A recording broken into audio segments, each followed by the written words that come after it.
Saudara, kasus dugaan pelecehan seksual 3 anak di Luwu Timur, Sulawesi Selatan menjadi perhatian publik dalam beberapa hari belakangan ini. Kasus ini membuat catatan miris karena polisi menghentikan penyelidikan dengan alasan kurangnya bukti.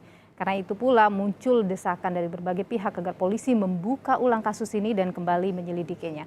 Kita akan bahas pagi hari ini, Saudara, bersama dengan sejumlah narasumber. Sudah hadir secara daring bersama kami di Sapa Indonesia Akhir Pekan, ada tenaga ahli utama Deputi 5 Kantor Staf Presiden, ada Mufti Makarim, kemudian ada anggota Komisi 3 DPR RI Nasir Jamil, dan juga ada Ketua LBH Asosiasi Perempuan Indonesia untuk Keadilan LBH Apik Sulsel Rosmiati Sain. Selamat pagi Pak Nasir, Pak Mufti, Ibu Ros. Selamat pagi. Selamat pagi. Ya, selamat pagi.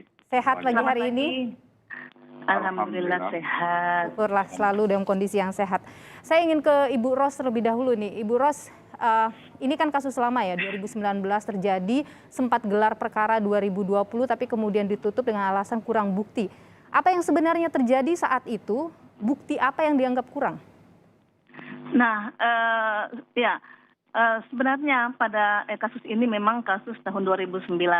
Jadi pada saat itu sudah dilakukan pemeriksaan dan ternyata hasil yang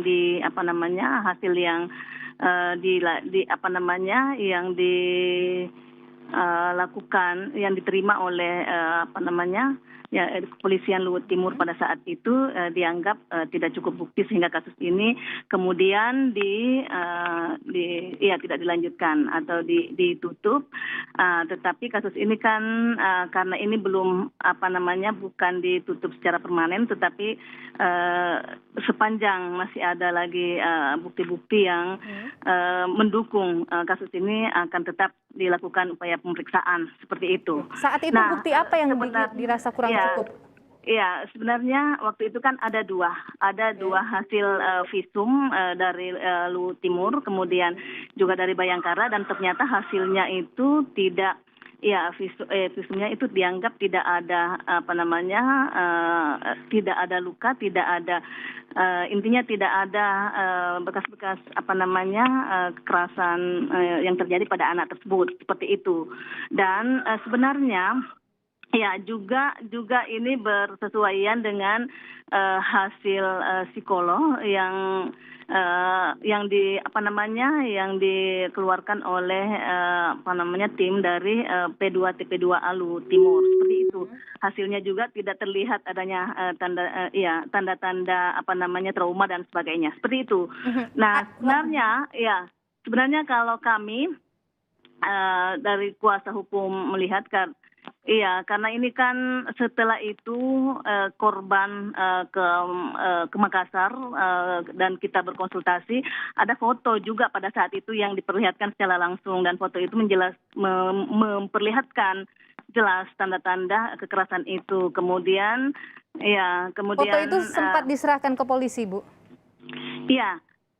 Sempat diperlihatkan pada saat itu. Kemudian ada juga hasil psikolog yang dikeluarkan pada saat itu sebagai data pembanding sebagai dokumen pembanding pada saat itu, dan disampaikan pada saat gelar, dan itu ternyata tidak menjadi bahan pertimbangan. Okay. Dan yang dibahas itu hanya alat bukti yang dari pihak kepolisian. Ya, dari pihak kepolisian, seperti itu.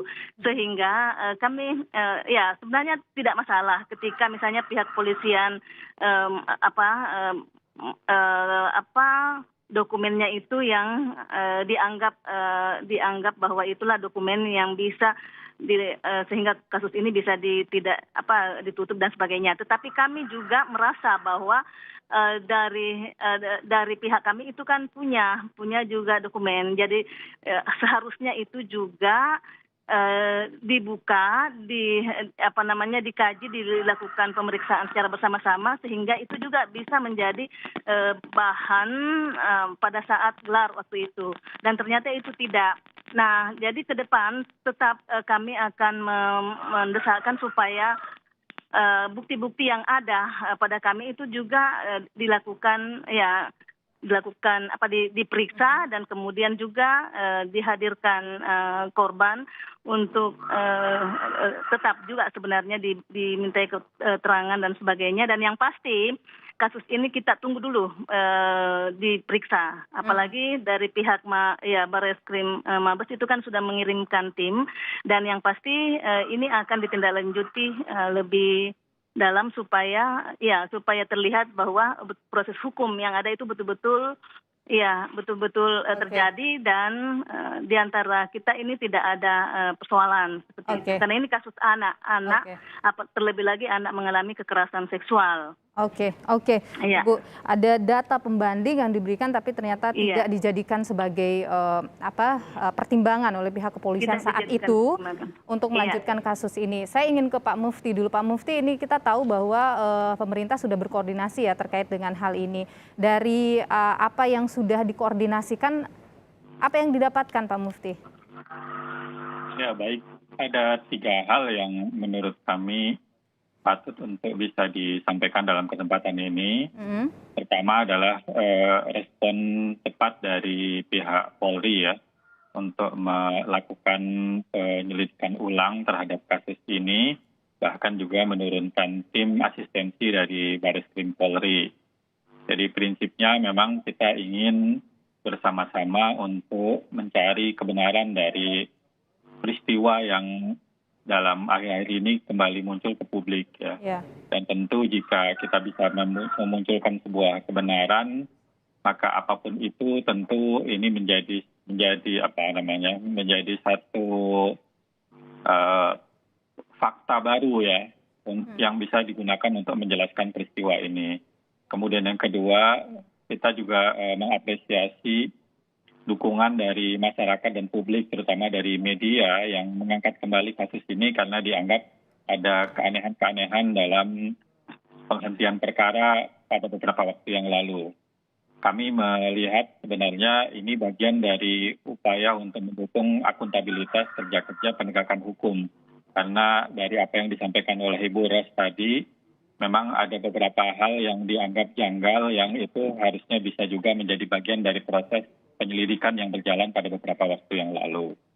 Dan yang ketiga, saya kira masyarakat dalam melihat peristiwa ini juga hendaknya juga memberikan atensi yang cukup serius agar proses penyelidikan ini menjadi transparan dan akuntabel ya. Karena bagaimanapun juga ketika peristiwa ini bisa diungkap dan jika betul terjadi peristiwa pidana yang dilaporkan, maka kita berharap penegakan hukum yang berjalan ini bisa memberikan efek jera terhadap peristiwa-peristiwa serupa dan juga bisa menghentikan ketidakberulangan di masa yang akan datang. Jadi sekarang ini posisinya adalah menunggu apa yang dilakukan oleh Barreskrim, begitu ya Pak? Ya, karena kita dorong proses untuk pengungkapan ini melalui aparat kepolisian. Tentu ada upaya-upaya lain yang juga dilakukan oleh teman-teman Kementerian PPA dalam rangka pemenuhan terhadap hak-hak anak ya dari mereka yang dilaporkan sebagai korban daripada kasus ini. Semuanya saling bersinergi untuk bisa memperkuat perlindungan terhadap anak selama kasus ini dalam proses investigasi atau pengungkapan. Oke, baik. Saya ingin ke Pak Nasir dulu nih. Pak Nasir, dari DPR, kita tahu DPR juga mendorong kasus ini agar segera dibuka. Tapi kalau melihat kejanggalan-kejanggalan tadi yang disampaikan juga oleh Ibu Ros, kemudian bagaimana polisi tidak menjadikan bukti yang disampaikan atau dibawa oleh LBH Makassar begitu tidak dijadikan bahan pertimbangan. Ada hal yang janggal. Apa yang dilihat di sini oleh teman-teman di DPR? Ya, tentu kami menyampaikan terima kasih kepada semua pihak yang telah menyebabkan kasus ini muncul kembali dan viral di media sosial. Dan kepada Kepolisian Republik Indonesia, dalam hal ini Kapolri, Jenderal Listio Sigit Prabowo, melalui Kabareskrim, Komisaris Jenderal Agus Andrianto telah mengirimkan tim asistensi untuk melihat kasus ini secara langsung. Dan tentu saja diharapkan tim asistensi ini bisa menjawab keraguan-keraguan sejumlah pihak, kecurigaan sejumlah pihak terkait dengan penghentian kasus ini. Dan memang dalam pandangan kami ini sangat serius, sekaligus memprihatinkan, karena di satu sisi juga ada motif-motif pribadi yang disebut-sebut oleh terlapor, ya, dan kemudian juga ada hal-hal yang menurut informasi tadi yang saya dengar tidak ada trauma yang dialami oleh anak-anak yang diduga menjadi korban kekerasan seksual oleh ayah kandungnya itu sendiri. Nah karena itu kami berharap agar kasus ini ditarik, dalam arti digelar di Polda Sulawesi Selatan, atau kalau perlu ditarik ke Mabes Polri. Saat ini Barreskrim sudah turun ya Pak ke sana? Iya, memang mereka sudah turun.